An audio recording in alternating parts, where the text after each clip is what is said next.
सुबह उठते ही बाहर देखा तो बाहर हो रही थी रिमझिम सी बारिश, जिसे मैं कैमरे में कैद नहीं कर पाई। तो हेलो दोस्तों, मैं टीना नेचुरल ब्लॉग विद टीना के सुहाने सफ़र में आप सभी का हार्दिक स्वागत करती हूँ। तो आज की ब्लॉगिंग की स्टार्ट होती है सुबह की बेहतरीन सी ठंड और सुकून भरी ज़िंदगी। तो सबसे पहला रूटीन हमारा यही रहता है गांव घरों में साफ़ सफाई करने का। और आज का जो कंटेंट है वो हमारा थोड़ा सा हटके है, क्योंकि देखिए हिंदी बोलना तो हमारी एक मातृभाषा है। इसके तौर पर मैं हिंदी भाषा का यूज करती हूँ ताकि जो हमारे व्यूअर्स हैं वो समझ सकें। लेकिन हमें अपनी पहाड़ी, अपनी कुमाऊनी भाषा, अपनी लोक भाषा को नहीं भूलनी चाहिए। तो वही आज मैंने बीच में अपने बुज़ुर्ग, जो हमारे बुज़ुर्ग हैं, वही हमारी परंपरा, रीति रिवाज, हमारी संस्कृति को बचाए हुए हैं, तो उनसे थोड़ी सी हमने बातचीत की हुई है। तो आइए आपको दिखाते हैं। उससे पहले हम करते हैं पहाड़ों में एक छोटी सी एक्सरसाइज। और उसके लिए देखिए बारिश हो रखी थी, तो थोड़ा सा जो पेड़ वगैरह हैं छोटे छोटे पत्थरों के बीच में उग जाते हैं, उसकी जड़ें भी कमज़ोर थी, इसलिए आप देख सकते हैं हमारे मकान के पीछे झाड़ियाँ हो रखी थी, थोड़ा घास उग रखी थी, क्योंकि इसे निकालना ज़रूरी होता है। और जो गाय के खाने वाला होगा उसे हम साइड करेंगे और जो कूड़ा होगा उसे हम अलग रखेंगे, क्योंकि पानी अगर चला जाए तो मकान को क्षति पहुंच सकती है, इसलिए हम साफ़ सफाई करते हैं। और देखिए ये है पहाड़ों में अपने उससे कान और नाक में जब छेद करते हैं तो इसे पहना जाता है, इसे पकता नहीं है। ये वो है, इसे हम कुमाऊनी भाषा में बोलते हैं सिनुक। और ये है, इसे बोलते हैं हमारे पहाड़ी में बासिल खास। किसी का कट जाए, चोट लग जाए तो इसका रस वगैरह डालते हैं और इसको पीस के लगाते हैं, तो वो जो घाव होता है काफ़ी जल्दी भर जाता है। और इतना हमारा हो चुका है। उसके बाद हम चलते हैं अपने नाश्ते की तरफ और फिर हम जाते हैं, थोड़ा सा बारिश मौसम ठीक हो जाता है तो हम जाते हैं धारा। और ये तो आपको पता ही है, ये था हमारा पुराना मकान और ये हमारे बाबूजी के चाचा ताऊ के बच्चों का मकान। ये देखिए ये है इलायची। और क्योंकि इलायची के पेड़ जहाँ पे उगते हैं उसे अधिक से अधिक पानी की आवश्यकता होती है, तो ये धारा है, यहाँ से पानी नीचे को जाता है, तो यहाँ पे इलायची के पेड़ काफ़ी लगे हुए हैं। और ये दूसरे धारे के पास भी लोगों ने अपने अपने इलायची के पेड़ लगा रखे हैं। जो बड़ी वाली इलायची मैंने आपको दिखाई थी पिछली वीडियो में, तो ये है इलायची के पेड़। और ये है दूसरा धारा। मिथ है कि ये दोनों बहनें हैं और आप देख सकते हैं इसका नाम है चंद्रधारा। सन थोड़ा सा हल्का दिख रहा है, 2002 में ये धारा बनाया गया है। अब हम चलते हैं पानी लेके बाहर और करते हैं बुजुर्गों से थोड़ी सी बातचीत। खेती करने भाई, नौकरी नहीं भाई, खेती करनी है भाई, खेती में गुजार होती है बहुत। यहाँ बेटी बाजार रहने वाला बक्सर पैदल तो बताओ। और बक्सर बेटी फिर पैदल यहाँ होने भाई। अच्छा है गुरबा जंगल में गोरू भाई, जंगल जाने भाई, क्या करो गोरू को चले होने भाई।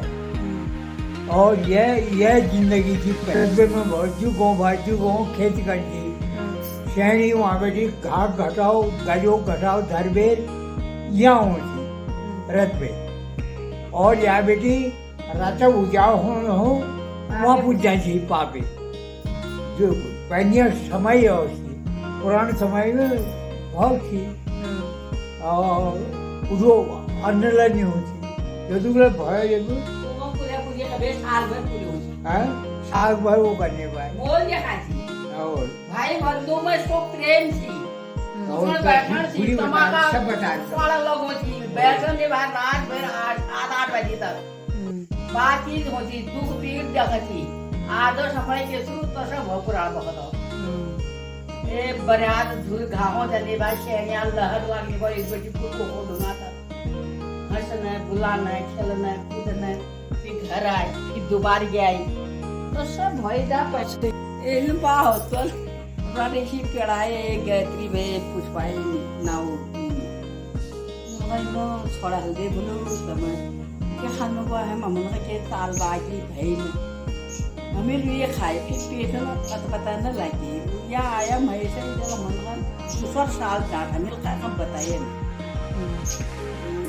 कहानी भाई जा धुरी धारी ओली पली खेती पाती वलती पलती तो सब सब जदूल पर रोप हल देबी एक और रोप हल सारगो ओए हल रोपाई में गोड़ाई होली गार्डन में कदू धनिया पलडो होली भाई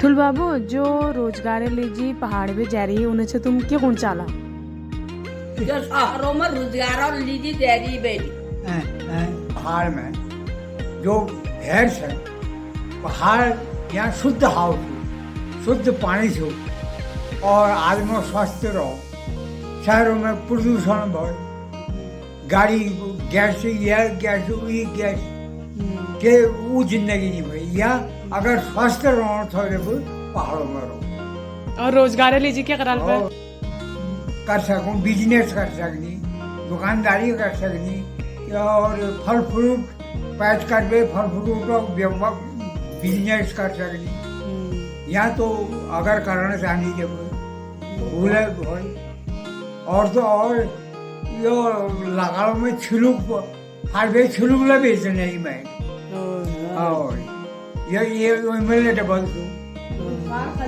काम भाई काम का वो हो। उसके बाद हम आते हैं घर को और ये भांग भून के इसके बनाते हैं एक बेहतरीन सी सिलबट्टे में पीस के इसके बनाते हैं चटनी और उसके बाद करते हैं लंच।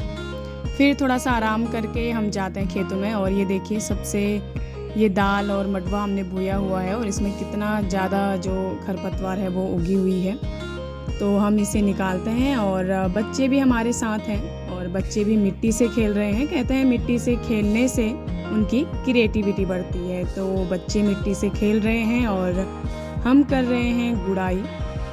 और क्योंकि गुड़ाई करने से निराई और गुड़ाई अगर हो जाए तो जो दाल और मडवे के जो भी पेड़ हैं वो जल्दी से उग जाते हैं और अगर उनकी जड़ें थोड़ी सी खोल दी जाए और फिर एक बारिश हो तो उसके बाद वो काफ़ी जल्दी बड़े हो जाएंगे, इसलिए उसकी गुड़ाई की जाती है।